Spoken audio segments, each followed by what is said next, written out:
Pronto, pessoal, estão conseguindo ver aqui minha tela? Estou sim. Pronto. Então, pessoal, hoje iremos debater e falar um pouco sobre um conteúdo já visto por vocês em disciplinas anteriores, principalmente naquela disciplina voltada para a ética e legislação, que é o conteúdo de bioética, enfatizando a questão da humanização também na formação dos profissionais de saúde. Quando eu falo na formação, seja na própria, vamos dizer assim, formação propriamente dita, né, no curso técnico, na universidade, como também para aqueles profissionais que já são formados, mas que precisam se, vamos dizer assim, reconstruir, precisam ter esse olhar para as questões bioéticas, para a questão de humanização.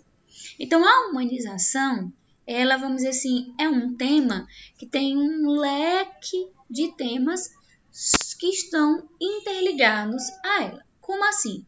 Então, a humanização vai trazer os princípios de éticas, o princípio de bioética, vai trazer a questão de princípios religiosos, princípios sociais, vai também trazer essa questão desse olhar da qualificação, da segurança dos nossos usuários, dos clientes. Então, ela está presente, ou pelo menos ela precisa estar presente, em todas essas esferas, em todos esses princípios. Por isso da importância a gente falar da humanização, tanto na formação, como também nessa, vamos dizer assim, para esses profissionais que já estão num longo tempo no mercado de trabalho. E não poderíamos falar de humanização sem trazer a questão da ética e da bioética atrelada a esse princípio. Então, aqui eu trago para vocês, só descer eu aqui um pouquinho. Eu fiz foi tirar, hein?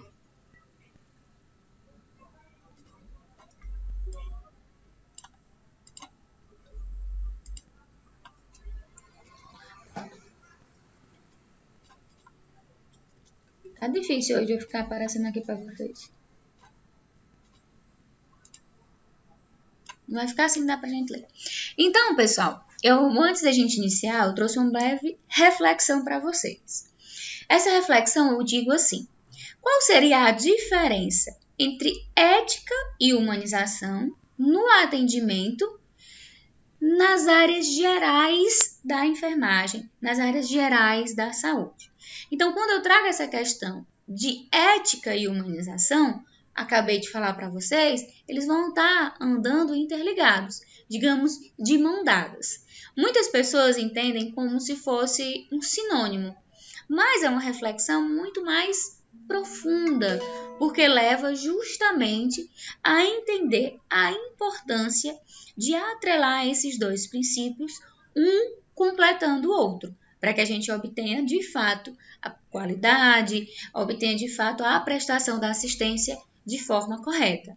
Então, a ética, ela se torna, vamos dizer assim, algo norteador, algo responsável pelos principais dilemas e também responsável por nós profissionais na hora de tomar alguma decisão, na hora de saber agir e lidar com diferentes clientes no nosso dia a dia.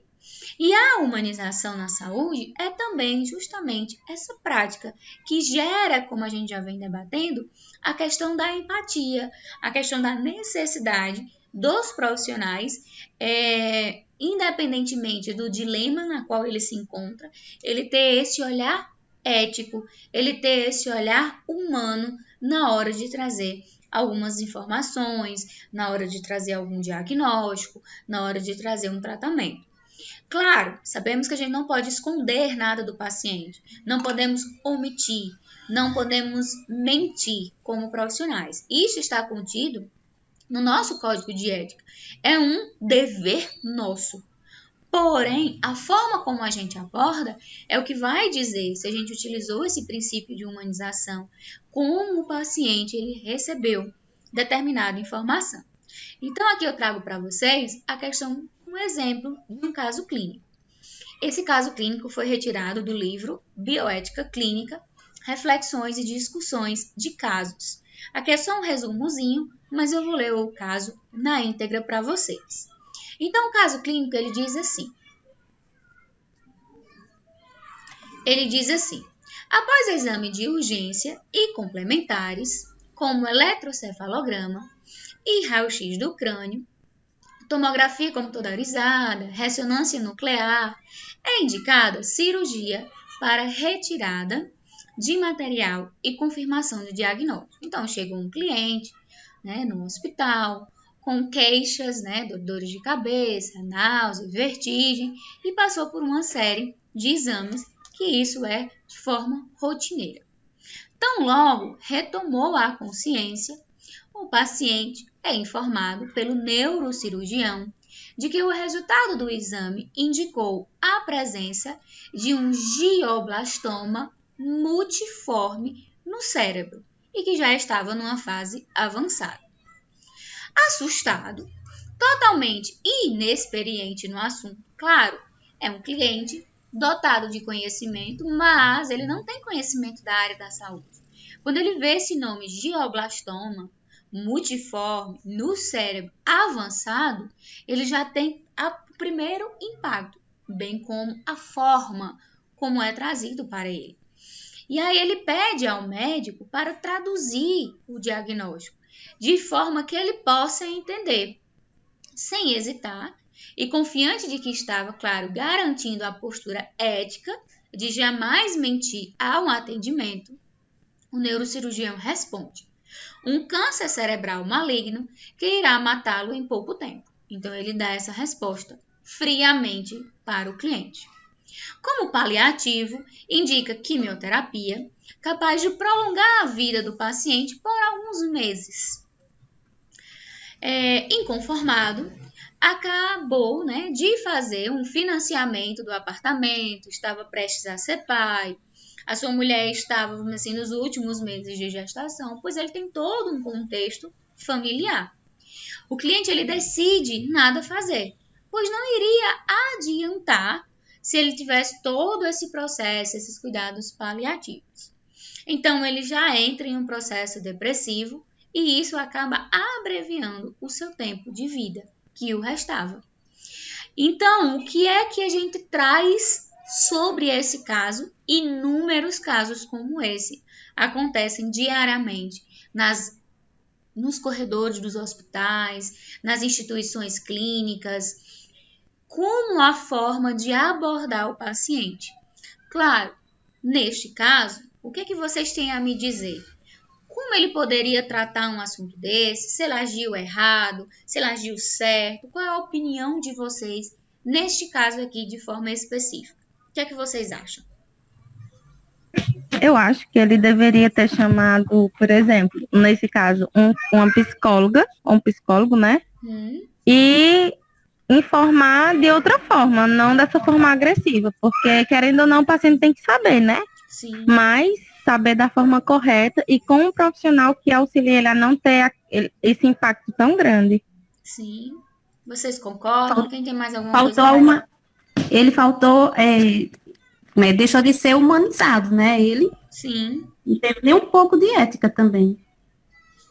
E isso a gente se depara bastante, porque ele fez o que aqui? Ele agiu de forma mecânica. Ele agiu de acordo com os preceitos, regras, com normas, quando ele diz assim, sem hesitar, confiante, ele diz que garantiu a postura ética que está no seu código, que é jamais mentir ao atendimento. Isso ele está correto. Nós, como profissionais, a gente não pode mentir, não pode omitir. Temos que sim, o paciente hoje, né, tem direito, que antigamente muitas vezes era omitido, mentiam. Hoje o cliente ele tem direito sim de saber seu tratamento, de saber o seu diagnóstico, seja um caso como esse, como infelizmente é um caso muito avançado, é um caso maligno que de certa forma não tem cura, mas ele tem direito de saber. Porém, temos que buscar lá no nosso interior a humanização, coisa que muitas vezes nenhum livro, nenhum código de ética, nenhum procedimento está lá. Vocês já ouviram durante as disciplinas de vocês, quando vocês estão estudando, procedimento para troca de curativo, procedimento para a punção de uma veia. Lá no começo, muitas vezes a gente tem um material, a gente tem um objetivo, a gente tem a técnica a ser feita. A lavagem das mãos, calçar a luva. Nenhum momento fala de humanização. Vocês já prestaram atenção nisso? Em nenhum momento, nenhuma técnica, de certa forma, fala em humanização, em chegar muitas vezes para o cliente com esse olhar humanizado. Um ou outro, dependendo do protocolo, dependendo da instituição, fala que você precisa explicar ao paciente, né, o cliente, o que você vai fazer. Precisa se identificar. Mas isso é o mínimo que eles explicam. Muitas vezes não mostra, porque não existe regras propriamente dita, ensinando a você como, infelizmente, dar uma notícia a um familiar que aquele seu ente querido faleceu. Que aquele seu ente querido ficou com um diagnóstico, por exemplo, como esse, de um câncer maligno em estado avançado. Então, a gente tem que saber formas de abordar. Eu não posso mentir. Eu não posso chegar para dizer, tá tudo bem. Não, é algo simples. Você vai ficar bem, você vai sobreviver. Jamais. Eu tenho que explicar, mas como até a Romana falou, preciso da ajuda de outros profissionais, preciso da ajuda dos familiares, para saber como levar essa informação. Muitas vezes eu não conheço o cliente, é meu primeiro contato com aquele cliente. Então eu preciso entender também será que ele não já é um paciente com quadro depressivo? Será que ele não, com certeza, já passou por alguns problemas durante a vida? Aquele paciente sofrido, aquele paciente que acabou de perder alguém.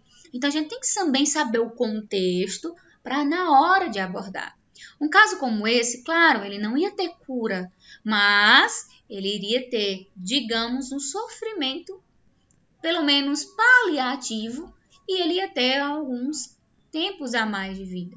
Porém, neste caso, ele já entrou em um quadro depressivo profundo, o tratamento dele ficou cada vez pior, e aí ele sofreu mais do que ele deveria sofrer. Porém, ainda existem controvérsias. Ainda existem profissionais e pessoas que defendem este caso. Pelo menos ele, vamos dizer assim, faleceu rápido. Ele não passou 1 mês, 2 meses, 3 meses sofrendo, vamos dizer assim, recebendo químio, aquele processo todinho de tratamento contra o câncer. Não passou por várias e inúmeras cirurgias. Isso é relativo.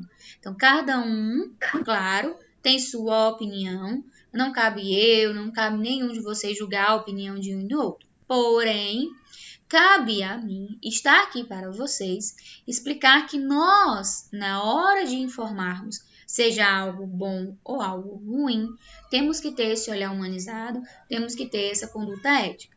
Na hora de informar qualquer coisa para o paciente, para o nosso cliente, sempre temos que estar, né, com alguém para nos acompanhar, bem como algum familiar com o cliente.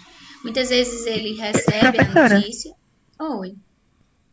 Pode acontecer, por exemplo, dos parentes não querer que ele saiba que vai morrer? Pode. E isso acontece muito dele não querer. Vamos dizer assim, o familiar não quer que você diga. Mas se o paciente ele solicitar e ele quiser saber, é nosso direito, nosso dever e direito dele. Eu sei que o familiar, ele também possui direito. E aí a gente entra nesses dilemas na qual a gente vai, vamos dizer assim, vivenciar. Dependendo da instituição, depende também de profissionais, depende de toda a equipe. Vamos dizer assim, você está trabalhando no hospital. Eu sou técnica de enfermagem do hospital e trabalho ali no setor de clínica médica, geralmente ali fechando a questão de diagnóstico. O médico chegou, verificou o diagnóstico, fechou o diagnóstico do cliente. Porém, não foi repassado para ele e como nós da enfermagem estamos sempre entrando em contato com o nosso paciente, ele vem e lhe pergunta, faz inúmeras perguntas. Mas a família pediu para você não contar. Mas o paciente ele está ali pedindo e indagando. O que a gente tem que fazer? A gente tem que unir, por isso a importância de um trabalho em equipe, chamar um assistente social, chamar o psicólogo, a equipe médico, o enfermeiro, o técnico que acompanham esse paciente e ambos tentarem chegar a um acordo. Por que o familiar não quer dizer? Muitas vezes a gente entende, claro, que às vezes diz, eu não vou atrás de doença não, porque quando a gente acha acaba piorando ou acaba morrendo mais rápido. Mas muitas vezes, quando a gente acha, o tratamento está ali e pode ser reversível o mais rápido possível aquele quadro. Claro, isso é muito relevante. Então, neste caso, a família não quer contar. Então, une-se os profissionais, a equipe multiprofissional, tenta traçar a melhor forma, tenta entender por que o familiar não quer que você explique, que você diga o caso do cliente e vão tentar traçar. Olha, a instituição está de acordo, os profissionais estão de acordo, os familiares estão todos de acordo, sempre respaldado. Por quê? Porque se esse cliente ele ficar bem e ele sair do hospital com alta e com alguma sequela, ele pode recorrer por meios judiciais a esta questão e dizer, olha, não foi me informado, e aí respaldar para você como profissional. Tudo que a gente vai fazer, a gente precisa de um respaldo. E esse respaldo nos serve justamente para a gente conseguir se manter na nossa profissão de forma, vamos dizer assim, humanizada, de forma qualificada. Por isso a importância da evolução, por isso da importância dos registros, principalmente da enfermagem, por isso da importância do consentimento. Vai fazer um procedimento no paciente, tá aqui, olha, o senhor aceita assim, assim, assim. Vai fazer um ultrassom, é com contraste. Opa, tem reações? Tem. Pode ser que sim, pode ser que não, mas ele precisa assinar. E precisa o profissional chegar para ele e dizer, olha, seu João, foi solicitado para o senhor uma ultrassom abdominal com contraste. O contraste, uma substância assim, assim, pode gerar isso. O senhor aceita? Aceita. É de maior, ele está, vamos dizer assim, lúcido, dá sim. Ele não está lúcido, ou ele, vamos dizer assim, não é de maior, um responsável chega ali assim, do mesmo jeito, no processo cirúrgico. Por quê? Porque se acontecer algo, nós profissionais, a instituição, ela está respaldada. E isso não foge do princípio de humanização. A gente está explicando para ele, claro, de uma forma, dependendo de como a gente aborda, humana, qualificada, com empatia, esse processo. Então, a gente também tem que ter muito cuidado na hora da gente abordar, na hora da gente trazer uma informação. Tem alguma dúvida? Será que esse paciente pode estar contando? Então, recorre sempre aos registros. Por isso que é importante. Às vezes o colega não atende, às vezes o colega não está presente ali no plantão. Como é que eu vou saber como foi o dia a dia desse cliente? Como é que eu vou saber o perfil dele? Recorre ao prontuário, recorre aos registros. Por isso que tem que ser bem detalhado e as evoluções têm que ser bem feitas. Porque tem pessoas que fazem de todo jeito. Paciente passou o dia bem, sinais e sintomas normais, pronto, não falou nada. Já tem a evolução que é perfeita, é uma linda redação, na qual você até se orgulha em ler, você até fica conhecendo, se torna íntimo, de certa forma, do cliente, porque você já não precisa nem ver muitas vezes ele, mas só ali na evolução você consegue entender se ele está melhor, se ele está pior, respondendo bem o tratamento, e é assim que vocês devem fazer. Eu sei, é muito chato, é burocrático ficar ali fazendo evolução de 5, 6, 7 pacientes. Mas uma evolução bem feita, pode ter certeza que a sua segurança, a sua qualidade, mais na frente você vai, vamos dizer assim, agradecer pelo tempo que você levou fazendo aquilo dali. Então, nesse caso, houve sim uma infração ética, pois o paciente ele tem direito de ser informado sobre a doença, claro, mas faltou justamente essa humanidade, esse sentimento. Na hora da comunicação, na hora de trazer para ele essa informação. Por isso que a gente tem que buscar, claro, respeito, buscar autonomia e, sobretudo, esse sentimento que muitas vezes, ao longo da nossa profissão, a gente acaba esquecendo, acaba deixando de lado. Então, eu trago aqui para vocês que é frequente encontrar essas referências de posturas humanas, essa vontade de humanização de algumas instituições, de alguns profissionais. Então, todo cliente, ele tem direito à privacidade, ele tem direito ao respeito à sua vida, independentemente da doença que ele esteja. Foi diagnosticado com uma doença em fase terminal? Foi. Ele pode chegar a óbito a qualquer momento, mas ele pode, vamos dizer assim, ficar 1 mês, 2 meses, 1 ano, independentemente do tempo.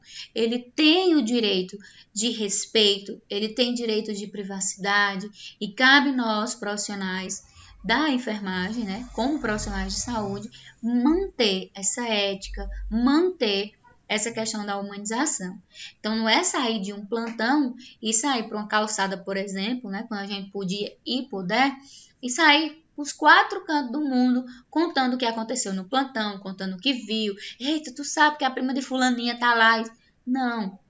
Quando a gente adentra no hospital, a gente se torna aquele profissional. Então, muitas vezes a gente tem que deixar, digamos, de lado essa questão de conhecidos, esta questão de ajeitadinho brasileiro e trazer para esse olhar profissional, claro, sobretudo, com respeito, com privacidade, com humanização e ética. Então, por isso também a importância do sigilo profissional. Então, temos muitos dilemas que a gente sempre está ali, vamos dizer assim, à frente, né, como profissionais de enfermagem, e cabe no momento, dependendo da instituição, dependendo da equipe, jamais a gente pode tomar uma decisão sozinho. A gente precisa da interação desses profissionais. E, claro, sobretudo, manter a dignidade humana. Não é porque seu João, Dona Maria, por exemplo, estão ali entubados, inconscientes, que a gente vai deixar ele, vamos dizer assim, sem nenhuma dignidade. Vai deixar aquele cliente de todo jeito. Vamos dizer assim, despido, sem proteção, sem nenhuma privacidade. Então, independentemente de como ele esteja, a gente precisa manter a dignidade e o respeito. Mesmo após ser diagnosticado o óbito, a gente precisa ainda manter a dignidade e o respeito por aquele corpo, por aquele indivíduo que um dia ficou ali.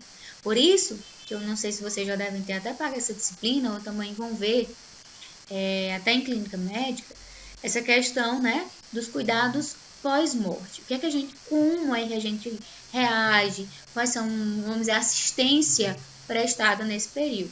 E, claro, sempre mantendo essa humanização, aos princípios éticos e ao respeito àquele indivíduo, àquele usuário e àquele cliente. Então, sempre o nosso código de ética, a gente deve sempre relembrar que ele já traz como, vamos dizer assim, introdução, essa necessidade dos profissionais em buscar esse respeito, essa dignidade, essa valorização. Quando ele diz assim, a enfermagem é uma profissão comprometida com a saúde e a qualidade da vida da pessoa, da família e do coletivo. Então, ele já inicia dizendo que nós precisamos nos comprometer com a saúde e qualidade do usuário, do familiar e do coletivo. O profissional de enfermagem, ele atua na promoção, na prevenção, na recuperação e reabilitação, com autonomia e em consonância com os preceitos éticos e legais da nossa profissão. Participa como integrante da equipe de saúde das ações que visem satisfazer as necessidades de saúde da população e da defesa dos princípios das políticas públicas de saúde e ambientais. Participa nessa questão da integralidade, da resolutividade, da preservação da autonomia das pessoas. O profissional de enfermagem, ele respeita a vida, a dignidade e os direitos humanos em todas as dimensões, desde o nascimento até o processo de morte. O profissional de enfermagem exerce suas atividades com competência para a promoção do ser humano, a sua integralidade nos princípios éticos e bioéticos. Então, o nosso código ele já inicia com essa introdução. Ele já inicia trazendo ao profissional, ao estudante, essa forma de senso crítico, essa forma de reflexão e a importância, mesmo que de forma indireta, né, não trazendo a questão do nome em si, humanização, mas ele já traz essa questão de importância do olhar para os nossos usuários, para o olhar dos familiares e da comunidade. Então, pergunto a vocês, o que ocorre desumanização na saúde? Por que vocês acham que ocorre tanta desumanização na saúde? Por quê? O que vocês têm a me dizer? Qual a opinião de vocês? Eu acho que é uma mistura de tudo.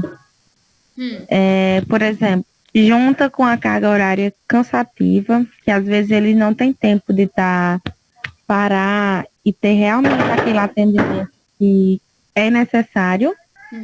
Às vezes o profissional não está no dia bom também. Fora também que depende muito do hospital, porque se for num posto de saúde, é para dar tempo, né? Assim, entre aspas. Então, eu acho que é uma mistura de Vocês tudo. já E às foram vezes num posto de saúde e foram tratados de forma desumana? Ou algum conhecido? Eu já. Então, só Romana fala. Quem mais? Por que vocês falta acham? de empatia, é falta de comunicação, tudo isso. A maioria das vezes também é quando ele não tá bem com ele mesmo, porque quando você não tá bem com você mesmo, você atinge todas as pessoas que passam na sua frente. Tudo bem, Rainha. Agora, se você quiser mandar digitado, mensagem no chat, também pode mandar, não tem problema nenhum. Então, pessoal, tudo que vocês falaram é sim, formas que dificultam esse processo de humanização. Mas quando a gente quer, aí a gente pode melhorar. Então, a humanização, quando vista de forma importante, não tem jornada de trabalho, não tem falha na comunicação, não tem estresse, não tem problema pessoal que me faça não colocar em prática. Então, a desumanização na saúde está sim relacionada com tudo isso que vocês falaram e, sobretudo, com o papel, vamos dizer assim, de empatia, com esse olhar que a gente esquece e que muitas vezes a gente pensa que é soberano. Eu sou profissional da saúde, eu nunca adoeço, eu ali mando em tudo, se não for eu, aquele setor não anda. Então, essa, vamos dizer assim, muitas vezes, essa soberania, essa soberba que nasce em alguns profissionais, que acaba dificultando esse olhar. Numa unidade básica, no PSF, por exemplo. O PSF é para abrir 7 horas. Não tô nem aí, eu chego 9. Deixa ali o povo lá na calçada esperando. Não tô nem aí. Ou então é para atender, que horas? 8, mas a fila tá grande. Tô aí não, só vou atender na hora. Deu 2 horas da tarde, por exemplo. Tem um monte de gente para atender, mas já acabou meu expediente, eu também vou embora. Ou então chegou fulano dizendo, aqui não é para ser tratado aqui não, procure isso. Então, a forma como a gente aborda independe do setor, independe de quanto trabalho a gente tem. Basta nós nos policiarmos e colocar sempre em prática essa bela palavrinha de empatia. E se colocar nesse lugar do outro, coisa que não acontece. Um profissional de saúde, geralmente, posso dizer, a maioria pensa que não adoece. A maioria nem faz, às vezes, exames de rotina, não se trata, não se cuida, porque pensa tá ali cuidando dos outros e um dia também não possa estar ali.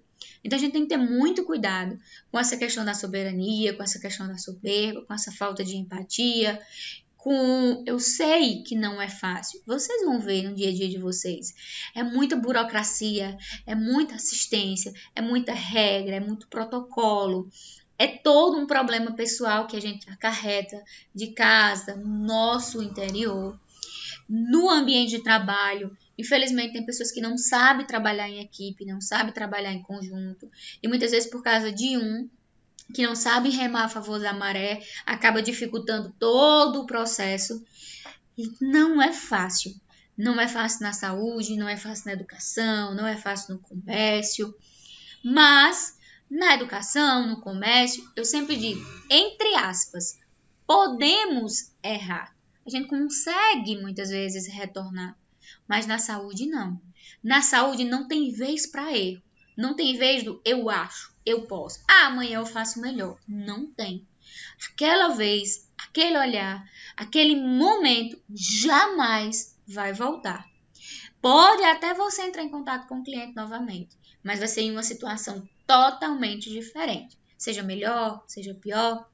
Então, ali, a gente tem que se despedir de tudo, dos preconceitos, das divergências, dos problemas pessoais que não são fáceis, dos problemas profissionais que também não são fáceis e tentar aflorar esse princípio da nossa humanização, tanto para o usuário como para com outros colegas de trabalho. Então, o que é de fato a empatia, a gente já vem debatendo, é essa paixão, vamos dizer assim, de se colocar no lugar do outro, de identificar as suas vivências, de identificar, vamos dizer assim, esse olhar às necessidades, de identificar esses princípios religiosos, sociais, políticos e deixar a opinião. É ouvir a opinião do outro e não julgar. E não bater de frente com muitas pessoas. Eu acho que aquela parede é amarela. Não, é verde. Aí fica debatendo do mesmo jeito. Às vezes acontece com o cliente. Então, ele tem alguma dúvida? Fale na linguagem dele. Tente explicar. Tente ajustar e alinhar essa questão desse vínculo para aí sim a gente conseguir pelo menos minimizar aquela dor, aquele sofrimento, aquele rancor, aquela ansiedade, aquelas incertezas.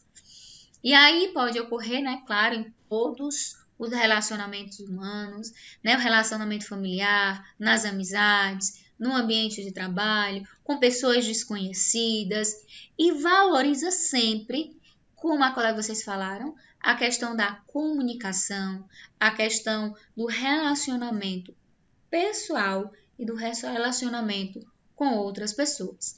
É fácil conviver? Não, porque pessoas, né, cada um pode até ser da mesma casa, foi a mesma criação, mas cada um tem seu ponto de vista, cada um possui os seus princípios éticos, cada um tem a sua forma de defender alguma opinião, mas cabe a nós, dentro dessa divergência, traçar um plano de assistência melhor possível. E aí, vimos que a desumanização na saúde decorre justamente, né, por essa falta de empatia, falta de comunicação, estresse, longas jornadas de trabalho, infinitos detalhes no qual vocês também acabaram enumerando. E o que é que vai causar essa falta de empatia? Essa desumanização, esse estresse, como vocês falaram, a questão desses aspectos culturais, pessoais, econômicos, políticos. E eu venho falando muito e também falando um pouco da importância da valorização dos profissionais. A gente não pode focar apenas no cliente. O cliente é importante? Claro. Não iria existir uma assistência à saúde se não possuíssemos os clientes, aquelas pessoas dentro daquele contexto. Porém, o foco da humanização é o cliente? Claro. Mas também temos que focar os profissionais. Como vocês falaram, o profissional ele não está bem, consequentemente ele não presta uma assistência bem e sobrecarrega o nosso paciente e, consequentemente, acaba agravando ainda mais aquela situação. Então, a desumanização na sociedade acontece a todo instante. Seja, vamos dizer assim, num cenário de trânsito, seja numa fila, seja na hora de comprar algo. Então, a humanização nas instituições de saúde passa pela essa humanização na sociedade.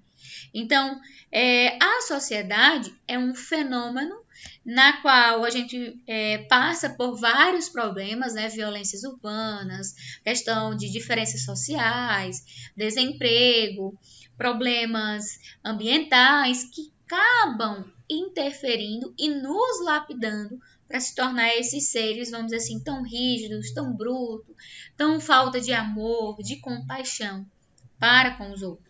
E aí eu venho enumerando, né, a questão do trânsito, quantas pessoas não acabam morrendo, quantas pessoas não acabam brigando no trânsito, quantas pessoas não são acometidas de acidentes de trabalho por estarem ali, vamos dizer, estressadas, por não ter condições, né, ambientais mesmo, ofertada pelos seus gestores, a questão da desigualdade social. E aí, quando eu falei para vocês do estresse, também tem uma síndrome muito conhecida dentro dos profissionais de saúde, que é a síndrome de Burnout. Não sei se vocês já ouviram falar, mas ela é justamente essa questão de queima no exterior. É uma síndrome decorrente desse estresse emocional que causa esse desgaste físico progressivo. Às vezes a gente está tão desgastado, a gente acaba trabalhando tanto, né? Um plantão, 2 plantões, acaba vendo pessoas melhorando, pessoas morrendo, a questão de um momento como esse, na pandemia, tantas pessoas na fila esperando por uma vaga, tantas pessoas precisando de um aparelho respiratório para pelo menos melhorar aquele ar, aquela, vamos dizer assim, sede de viver, mas não tem, vamos dizer assim, vaga suficiente. Tantos profissionais que precisaram sair de casa, se ausentar do seu, vamos dizer assim, ambiente familiar para poder estar ali na linha de frente. Então, isso causa esse estresse, essa síndrome de burnout, essa, vamos dizer assim, dificuldade emocional, no qual é retirado, digamos, de mim, esse olhar emotivo, esse amor, essa compaixão. E aí eu me torno um instrumento, vamos dizer assim, de trabalho, meramente algo, vamos dizer assim, ilustre, na qual não tem nenhuma reação do qual ele está presenciando ali no momento. Então, os principais sintomas da síndrome de Burnout é insatisfação pela vida, é isolamento social, cansaço, tristeza, queda de cabelo, irritabilidade, mau humor, falhas de concentração, falha de memória, insônia, angústia, baixa produtividade no trabalho e, sobretudo, a falta de empatia. Então, muitos desses profissionais, né, que são rígidos, brutos, que provoca, né, trabalha com desumanização, pode também, como vocês falaram, estar associado a esse estresse, estar associado a essa síndrome. E essa síndrome é uma doença, digamos assim, que ela pode ser revertida se tiver esse olhar por profissional, se tiver meios de buscar a qualificação daquele profissional.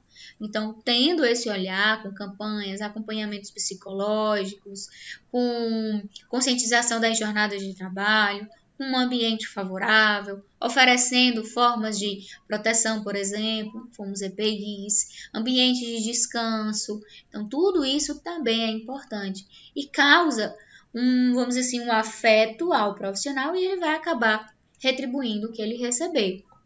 Então, essa síndrome ou problema de burnout é muito frequente entre os profissionais de saúde, devido a essas grandes demandas, grande responsabilidade, né? Pois a gente está sempre ali à frente e a gente está com uma responsabilidade muito grande. Então, na nossa mão, muitas vezes, está a vida de um pai, de uma mãe, de um filho, de uma esposa, de um marido. Claro, sabemos que não depende só de nós. Então, a gente está ali prestando assistência, mas, às vezes, a gente se apega com aquele cliente. Às vezes, a gente está vendo toda uma resposta positiva e a gente já cria aquela expectativa. E, infelizmente, o paciente vai chegar a óbito. Então, aquilo dali é mesmo que jogar um balde de água fria em cima de muitos profissionais. E, portanto, vivenciar aquilo dali, ele acaba deixando de lado. Eu não vou me apegar. Eu não vou criar esse vínculo. Eu não vou ter esse olhar humanizado, porque eu sei que se mais cedo ou mais tarde, eu vou perder esse vínculo, eu vou perder esse cuidado. Seja por uma alta, que isso é o que a gente mais quer, a gente almeja, a gente se alegra com isso, ou infelizmente, seja por um processo de óbito. Então a gente tem que ter muito cuidado com essas cicatrizes que vai acontecendo ao longo da nossa jornada. E muitas dessas cicatrizes, né, dessas feridas, acabam não fechando, e elas vão ficando ali abertas, até se tornar uma ferida só. E aí, afeta, né, geralmente 1 a cada 3 médicos ou profissionais de saúde, de um modo geral. E aí vem a questão, 39% ficam menos motivados com o cuidado, com as anotações. 33% sentem menos engajamentos nessa questão da escuta, da acolhida. 29% se tornam menos amigáveis. 20% ficam mais irritados. O cliente diz, mas eu não entendi, que remédio é esse? É o que você tem que tomar. E aí acaba com esse processo, essa ignorância na hora de responder. 11% cometem erros que normalmente não cometeriam, como troca de medicação, a questão de, é para aplicar a medicação, é para aplicar a alimentação e acabam aplicando na veia do paciente. Pode ser um erro técnico, mas pode também ser um erro, vamos dizer assim, ocasionado com esse estresse, essa síndrome de burnout. A gente tem que ter muito cuidado, porque essa questão de estresse, de irritabilidade, consequentemente, pode gerar erros e agravos para a saúde do usuário e, claro, a saúde do profissional. E 4% cometem erros que podem prejudicar ou até mesmo levar a óbito ao nosso cliente. E isso não é o que a gente quer. O que a gente quer chegar, prestar uma assistência qualificada, uma assistência humanizada e aquele cliente receber alta. Mas, devido ao ambiente, né, aos fatores, a gente acaba muitas vezes deixando isso de lado e tornando-se algo mais mecânico e, consequentemente, adoecendo mais na frente. Então, infelizmente, e em especial na rede pública, queixas de médicos e outros profissionais da saúde sobre jornadas, né, de trabalho, afastamento da família, salários incompatíveis com a vida, esforço, dedicação que a carreira exige, acaba acarretando justamente essa frustração. São vítimas também muitas vezes de violência. Não sei se vocês viram, né, reportagens mostrando alguns profissionais, né, técnicos de enfermagem, por exemplo, sendo agredidos lá no PSF, né, na Estratégia de Saúde da Família, por um marido de uma mulher na qual ela não recebeu o tratamento adequado, ou infelizmente o bebê chegou a óbito e aí o pai não aceitou e aí acaba agredindo o primeiro que ele vê. E geralmente, como estamos ali na frente, a gente acaba, vamos dizer assim, sofrendo aquilo dali primeiro. Então, muitos profissionais sofrem esse processo de violência, de agressão, de ameaça. Então, aquilo dali muitas vezes dificulta. Comprometem a saúde física e mental desses profissionais e geram, claro, afastamento do paciente, geram, vamos dizer assim, afastamento de ouvir as necessidades, ouvir essas queixas e deixando de lado esse processo de qualidade e humanização, na qual a gente sempre deve prezar e lutar para que aconteça. O hospital é um local de dor, é um local de, vamos dizer assim, incertezas, é um local de sofrimento, tanto para o paciente, como muitas vezes para o profissional que ali está, por tanto sofrimento que ele está vivenciando. Mas a gente, por tanto, vê aquilo dali, é igual um calo. O calo na sandália cria um calo, que o calo mesmo canta. Aquele calo, ele sempre vai estar ali, sequinho, mas ele sempre vai estar ali. Do mesmo jeito, nós profissionais, a gente sempre vai estar presente. Aqueles problemas vão acontecer, muitas vezes com pessoas diferentes devido à rotatividade, mas a gente vai estar ali presente. De tanto ver, de tanto presenciar, a gente acaba se tornando uma pessoa seca, uma pessoa, vamos dizer assim, sem princípios, uma pessoa que vai deixar de lado essa ética, vai deixar de lado essa escuta, esse acolher. E aí, em resumo, a gente tem essa questão das grandes demandas e dificuldades dos profissionais, tem que leva à falta de empatia, por estresse, por má formação, por baixos investimentos, pelo aparecimento da síndrome de Burnout ou depressão. Muitos profissionais da área, principalmente nesse período de pandemia, adquiriram essa síndrome de Burnout, adquiriram um processo depressivo. Muitos profissionais acabaram adoecendo, acabaram deixando, né, o seu lar, chegando a óbito, e tudo isso vai gerando esse processo de desmotivação, esse processo de afastamento, esse processo de desumanização, na qual a gente sempre tem que estar ali atento e alerta. Então, a humanização do atendimento, ele está dentro das ações coletivas e das ações individuais. Então, a gente tem que buscar acompanhamento coletivo, a ajuda dos outros colegas e essas ações individuais para também se policiar. Eu estou vendo que eu estou sobrecarregada, então eu preciso parar, eu preciso refletir e rever todos esses meus princípios e os meus ensinamentos éticos, na qual eu tanto preconizei lá no início da profissão, lá quando eu era apenas um estudante. Então, eu trago aqui para vocês um exemplo. O Ministério da Saúde, como até a gente já estudou, né, vem instituído as políticas nacionais de humanização, como também a Política Nacional de Atenção Básica, voltada justamente para trazer essa humanização lá na atenção básica, que é a nossa porta de entrada. E aí ele busca esse olhar individual, esse olhar coletivo, busca formas de, como até já falei com vocês, campanhas, de trazer a população para a atenção básica, primária, para não estar superlotando as outras, né, o nível secundário e terciário, e que a gente busque lá na atenção básica a questão da promoção, da conscientização, a participação da população, justamente esse olhar aqui, para também, quando precisar de um atendimento mais complexo, o cliente ele já saiba, e o profissional também, de certa forma, como agir. Então, a Política Nacional de Humanização segue justamente a questão de vamos assim, contagiar os trabalhadores, os gestores e fortalecer justamente essa iniciativa de humanização já existente, mas que estava lá no papel, escondida, e que as pessoas não falavam e não levavam tanto, vamos dizer assim, importância a isso. Então, aqui eu trago para vocês um exemplo, é uma história que mostra a importância do cuidado além dos remédios. Às vezes a gente diz, olha, fulano, se você tomar a medicação certinha, esse antibiótico certinho, esse anti-inflamatório certinho, você vai ficar bem, curado. E aí a gente chega ali, administra a medicação e vai embora. Daqui a 8 horas, 12 horas, dependendo de como foi aprazada a medicação, a gente volta e administra. Então, o cuidado vai além disso. Então, escutem esse exemplo aqui que eu vou trazer para vocês.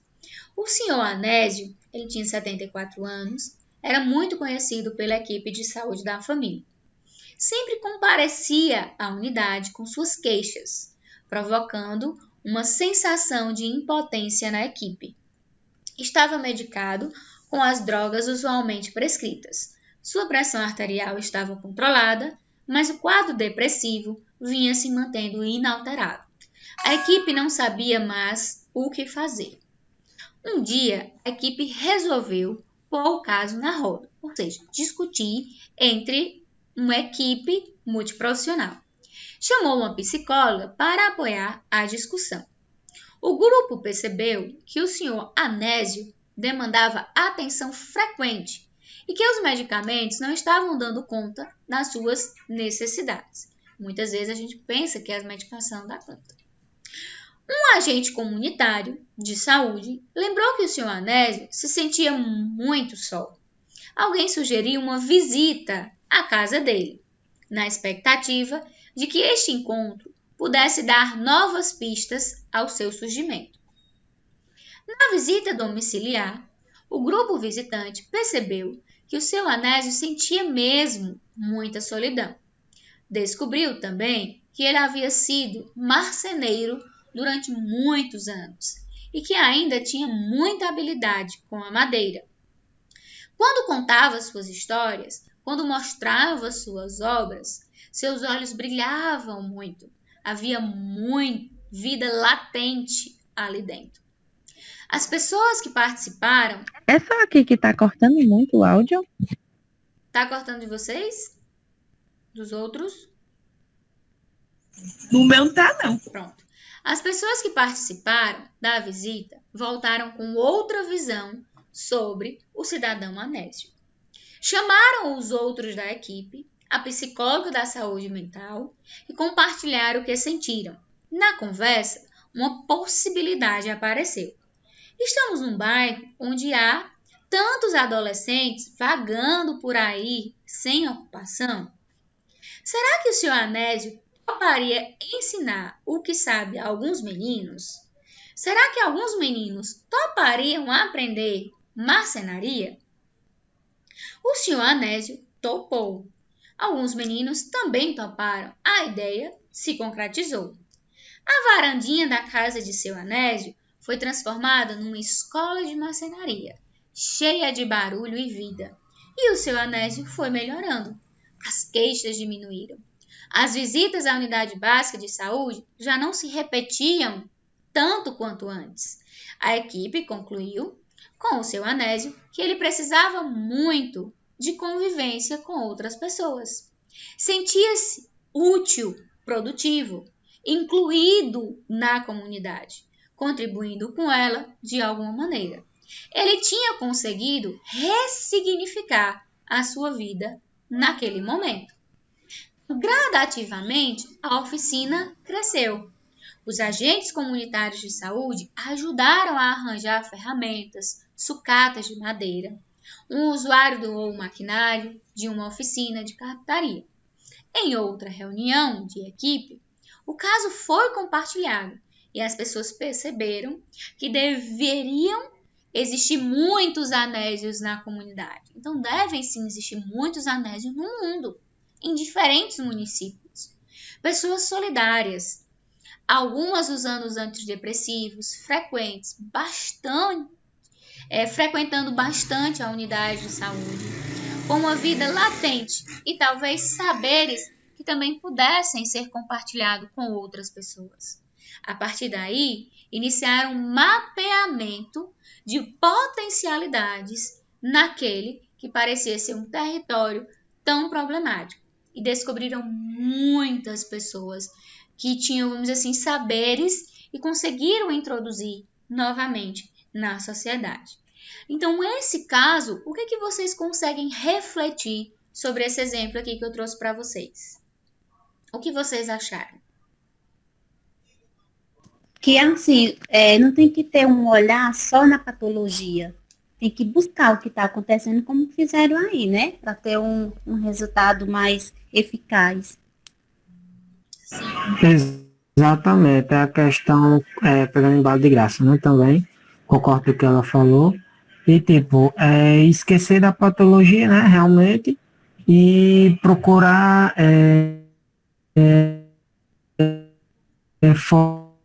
formas com que fica diferenciado, né, o momento hospitalar, mas também, tipo, na própria casa, o que é que ele fazia, o que é que ele gosta de fazer, que se sente bem, e isso vai fazer com que ele melhore, né, a patologia, dependente da patologia que o paciente está.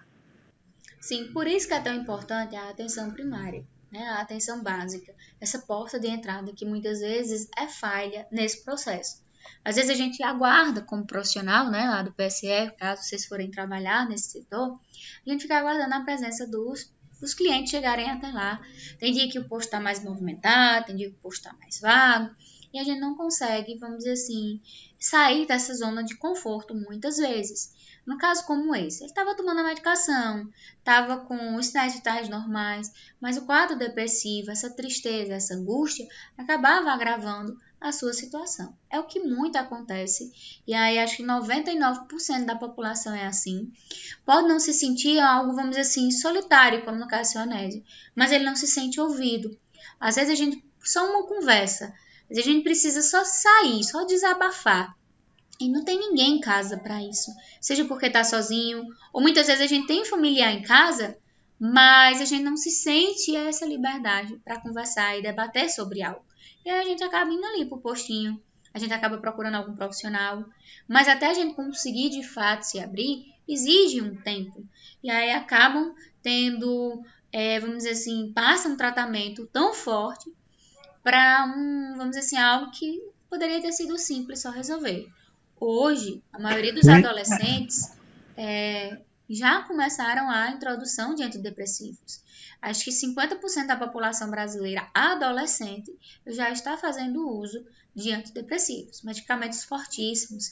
Crianças, vamos dizer assim, jovens, na flor da idade, tendo tudo para, vamos dizer assim, aflorar, tomando medicações fortes, com reações fortíssimas. Coisa que poderia ser só uma atenção dos pais, uma atenção dos profissionais, uma atenção da comunidade.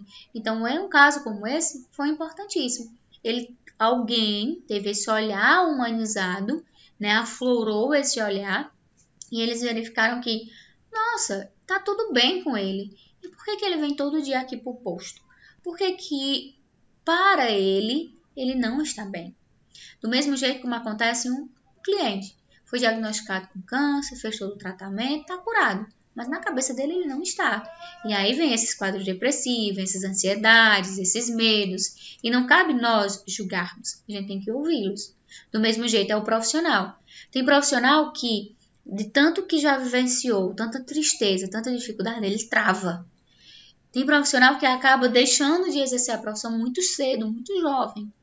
Por essa estresse, por essa, vamos dizer assim, o ambiente, essas incertezas, esse medo de errar, ou porque cometeu algum erro por engano, erro esse que não levou um prejuízo ao paciente, mas que você se policia, porque na saúde a gente não pode errar, a gente tem que fazer tudo 100%.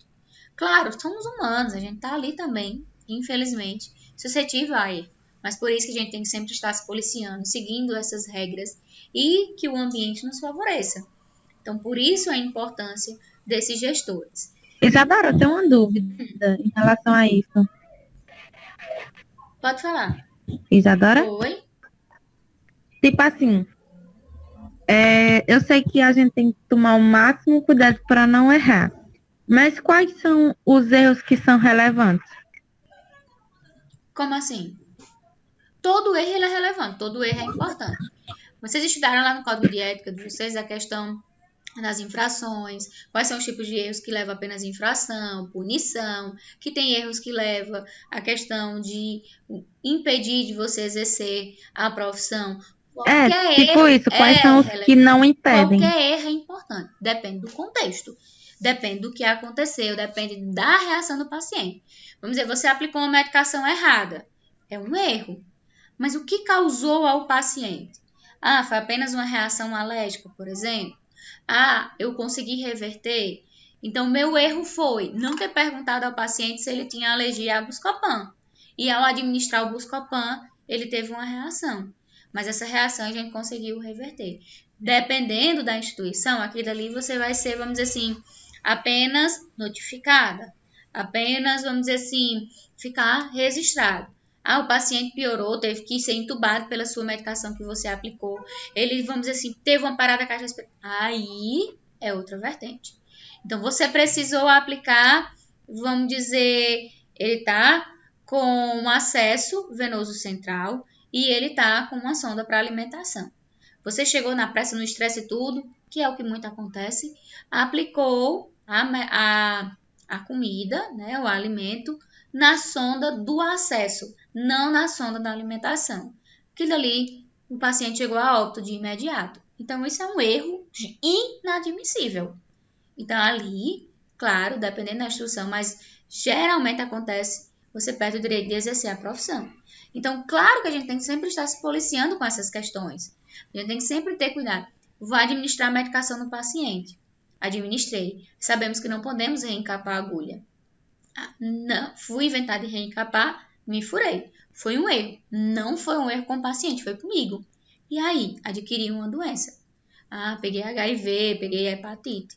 Foi um erro que causou um dano para você. Sempre tudo tem que ser notificado. Então, não existe o que é mais grave ou o que não é. Claro, o que causa prejuízo letal ou não ao paciente é um caso gravíssimo. Fui auxiliar um médico numa cirurgia. Fui ser o instrumentador. Terminou a cirurgia, o paciente está bem. Vamos retirar o paciente da maca da cirurgia e colocar ele na maca para retirá-lo do centro cirúrgico. Na hora de colocar de um lado para o outro, o paciente caiu. Um erro. E aí? Causei algum dano para o paciente? Não causei, mas foi um erro. Então, também é notificado, dependendo das regras da instituição, dependendo da avaliação do conselho, né, o nosso COFEM, nosso COREM, vai avaliar a questão da punição. Se é apenas, vamos dizer assim, a punição verbal, ou uma multa, ou uma cassação, e aí vocês aprenderam ao longo do código de ética de vocês. E qualquer dúvida, é só dar uma olhadinha, porque vocês precisam, né, precisamos ter o nosso código guardado para a gente saber os nossos direitos, os nossos deveres, e um caso como esse, como recorrer. E claro, nós profissionais também temos prontuários. Ao longo da nossa jornada vai ficando registrado o que a gente vai fazendo, de certo, de errado, para que, vamos assim, errou hoje, daqui a 15 dias de novo, um mês, temos que rever esse profissional. Temos que rever como foi a formação dele. Temos que rever o porquê que ele está causando esses erros, mesmo que sejam, digamos, leves, mas o que é que está acontecendo com ele. Então, sempre tem essa questão também de avaliação. Por isso que tem essas comissões, né, de avaliação do hospital, dos profissionais. Geralmente, dependendo do município, da instituição, mensalmente, ou de 6 em 6 meses, 4 em 4 meses, sempre vem uma comissão, né, de fora, para fazer a avaliação. Como é que está a estrutura do hospital? Como é que está o ambiente? Como é que está o local de armazenamento das medicações? Como é que está o postinho? Como é que os profissionais estão se comportando? A postura, a comunicação? Como é que está o ambiente, a planta, o ambiente físico? Como é que está lá na cozinha? Será que está tendo a nutrição, a comida? Está passando por todo o processo? Como é que está a organização dos lençóis, né, dos materiais, a limpeza e higienização para diminuir questões de infecção? Como é que está vamos dizer assim, os resíduos hospitalares, o despejo desses resíduos, né, o lixo hospitalar. Então, tudo isso engloba esse processo. Então, a gente tem que sempre estar se policiando. Então, voltando para cá, os profissionais, eles se encontram, né, diante de importantes mudanças que muitas vezes nos limitam a apenas essa técnica.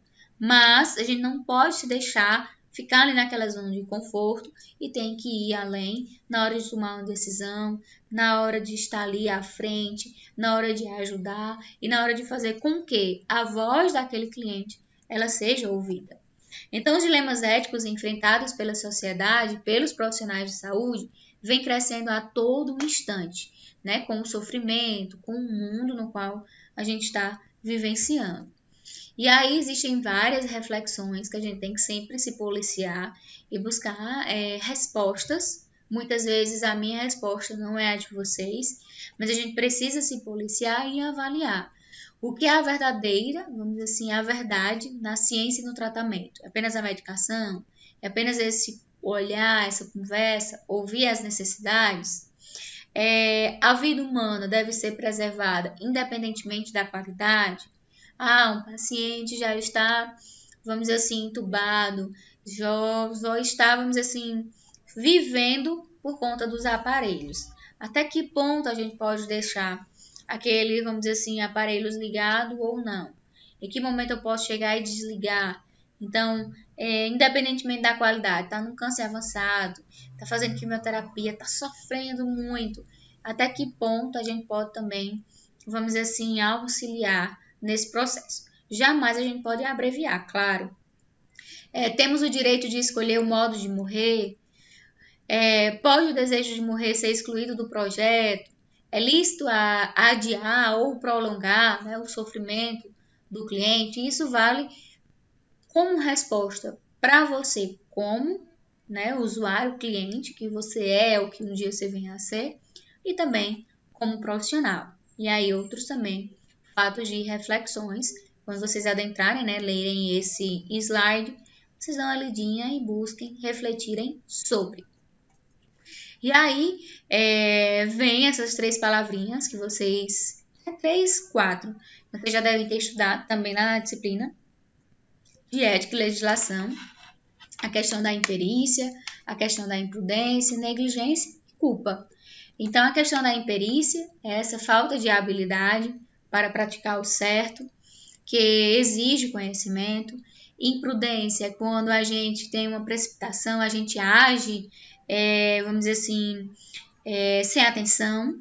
Negligência é uma omissão de socorro e a culpa exclui o seu dever de indenização. Você tem a culpa no que fez, mas você diz que, vamos dizer assim, não agiu de forma por má fé, não foi um erro propriamente dito.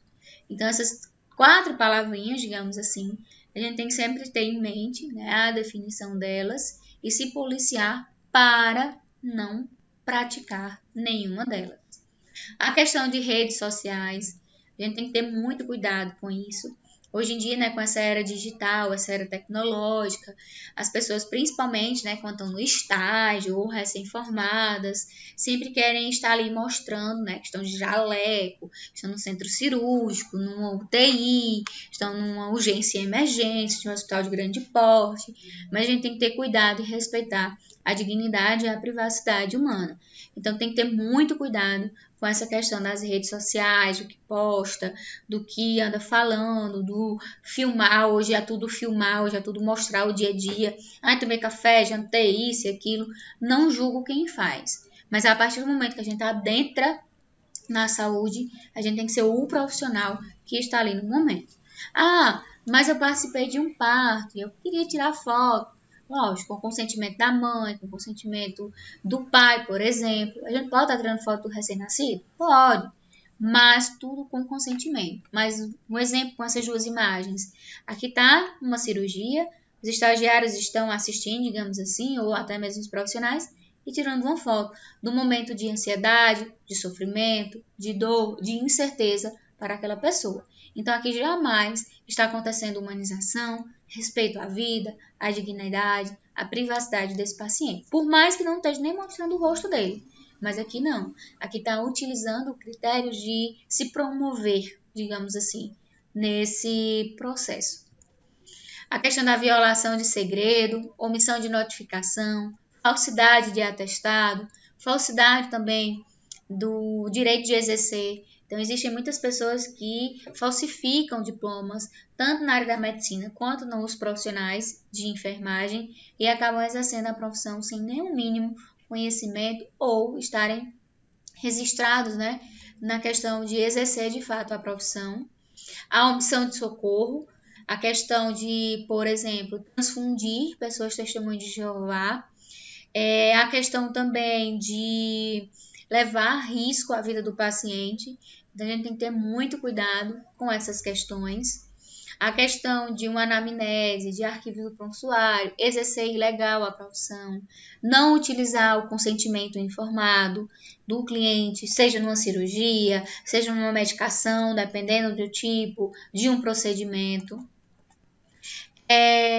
Resguardar o paciente, o familiar, sempre cometer um erro, informar, prevenir esses problemas éticos profissionais, promover o respeito e a dignidade do ser humano. E aí, por isso que todas as profissões, e aí trazendo para a saúde, tanto a medicina como a enfermagem, psicologia, o assistente social, possuem, né, o fisioterapeuta, um código de ética. E possuímos também uma comissão de ética que trabalha desde a formação dos protocolos de assistência até os comitês de pesquisa. Por que a gente consegue, por exemplo, criar uma vacina? Antes da gente criar uma vacina, a gente passa por um processo de pesquisa, mas tudo tem que ser legalizado dentro dos princípios éticos. Eu não posso pegar, vou criar uma vacina, vou pegar ali 10 pessoas e vou testar. Se as 10 morrerem, então é porque não serviu, vamos para outro. Então tem que existir humanização nesse processo também, nesse comitê de pesquisa, de formação. A questão, né, da nossa comissão, nosso comitê de ética da enfermagem.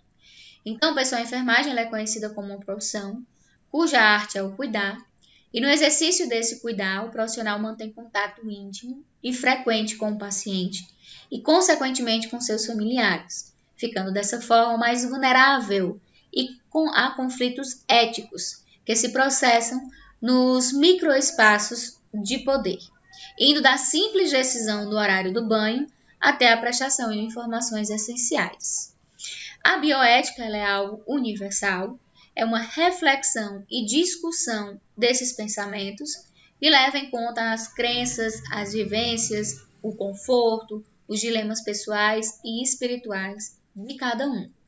A moral e a ética estão contidas, claro, no contexto da bioética e traz justamente esses dilemas e situações nas quais a gente acaba enfrentando e muitas vezes a gente não sabe como lidar ou a gente precisa de um apoio, né, de uma equipe para conseguir fechar um possível diagnóstico ou uma possível assistência.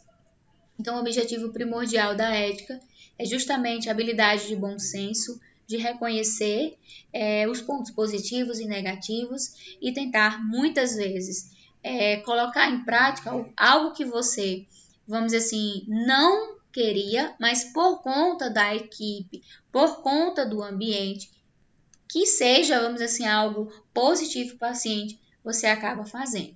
Como assim, Isadora? Foi dito para o paciente, por exemplo, no hospital, que o banho é todo às 5 horas da manhã. Seguindo meus princípios, por exemplo, ético e humanização, isso não é forma humana dar um banho no paciente no leito às 5 horas da manhã. Porém, foi visto, né, com os seus sinais e sintomas, com a questão de toda a patologia, com a equipe médica, que aquele ali é o melhor horário para ele, pelo menos por enquanto. Então, ao meu ver, como profissional e como pessoa, eu não espero que ele seja a melhor forma. Mas, como equipe profissional, o ambiente em si vê desta forma, então a gente acaba acatando e praticando. Pois, como eu disse para vocês, nem sempre o que é certo para mim vai ser para o outro. Por isso, a importância da comunicação e de diferentes opiniões. Então, a bioética é justamente os valores morais e os princípios voltados para a vida do indivíduo. Então, abrange desde o ser humano, né, com questão da assistência, com questão de experimentos, de pesquisas, também o meio ambiente e os animais, a gente não pode esquecer. A saúde não está apenas voltada, né, quando a gente fala em pesquisa, para o ser humano, vai muito além disso. Então, é nada mais do que os deveres do ser humano para com o outro ser humano e de todos para com a humanidade. A gente tem que ter muito cuidado com essa questão. Às vezes as pessoas terminam, né, medicina, terminam enfermagem e acabam engajando nesse setor de pesquisa, nesse ramo de produção das medicações, de vacinas, de, vamos dizer assim, novos protocolos, assistência, mas tem que sempre pautar nesse princípio da bioética e, claro, da humanização. Então, ela carrega, claro, dilemas conflituosos que geram muito sacrifício, muitas dúvidas e incertezas. Uma delas, por exemplo, é a questão da clonagem humana. Existem pessoas que foram a favor, outras pessoas que são contra. É um tema muito polêmico, principalmente para aquelas pessoas, vamos dizer assim, muito religiosas, aquelas pessoas que não entendem a questão da ciência e da religião em conjunto e ao mesmo tempo de forma separada, a questão de fertilização in vitro, transplante de órgãos. Aqui eu vou mostrando para vocês, né, alguns experimentos que foram fatais, que feriram de certa forma a dignidade humana, o respeito, a humanização. Mas existem profissionais que ainda defendem, pois foi através desses experimentos que a gente conseguiu avançar na saúde, avançar na medicina, avançar no conhecimento. Então não existe um certo e um errado de certa forma, mas existe o humanizado. Como fazer esse experimento, por exemplo, essas pesquisas de forma humanizada e qualificada. Então, os principais temas que a bioética aborda, os conflitos, um diagnóstico pré-natal, esse conselho genético, né, a questão de fertilização in vitro, a questão de práticas abortivas, a esterilização masculina e feminina, né? A questão, tem muitas pessoas também que são contra fazer ligação, né? Laqueadura, vasectomia, a questão de reprodução humana assistida, a questão de barrigas de aluguel. Então, tem muitas pessoas, né, profissionais que acabam fazendo, e aí vai depender da opinião de cada um, se eu estou inferindo a dignidade, se eu estou inferindo a questão da humanização, a questão de terapia e manipulação genética, onde a gente consegue alterar o DNA, a questão de experiências com seres humanos, com embriões e cadáveres, a questão de experimentos com animais. A gente teve até uma campanha, né, recente para verificação e foi exposto a questão desses experimentos, a reanimação, a questão da eutanásia, a questão do direito a uma morte digna. Então, também exige a humanização, dignidade e respeito. Suicídio, a ajuda ao suicídio. Informações e comunicação ao paciente de forma clara e concisa. Até utilizei um exemplo para vocês lá no iniciozinho da aula. A questão de transplantes de órgãos. E aí, até que ponto a gente está infligindo o corpo, violando-o espiritualmente, né? Digamos assim, esse indivíduo. E aí, trazendo para a ciência, a gente está reavaliando, vamos dizer assim, trazendo à tona uma nova vida, uma nova, vamos dizer assim, qualidade de vida para aquele paciente, né? Cliente que vai receber.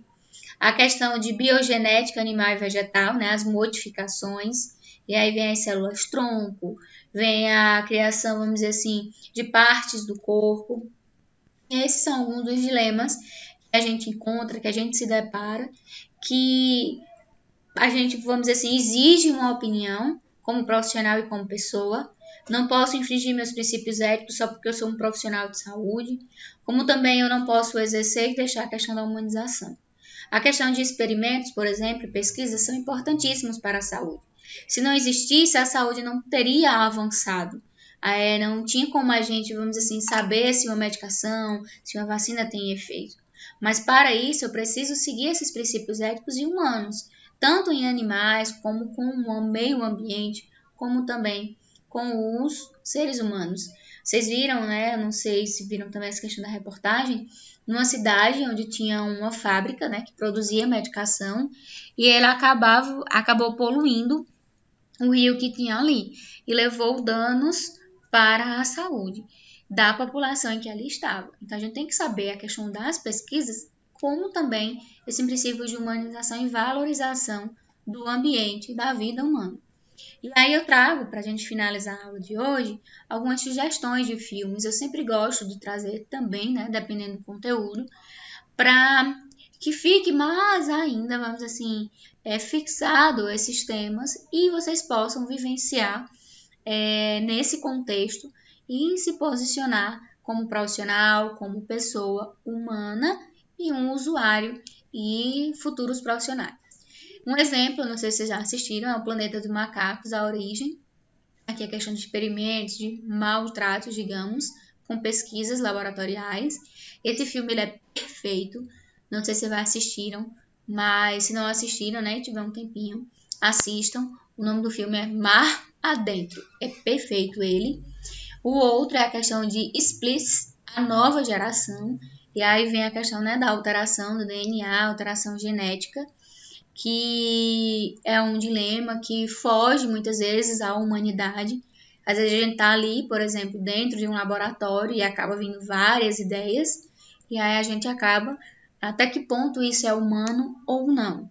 Até que ponto isso é manter a dignidade, a valorização da pessoa humana, independentemente de ser profissional, de ser usuário ou não. Então, pessoal, obrigado, né, por assistir a nossa aulinha de hoje. Vou encerrar aqui a projeção da tela e vou abrir para aquele momento de dúvidas, sugestões, né, o que vocês acharam, quais são as opiniões de vocês sobre o tema da nossa aula de hoje.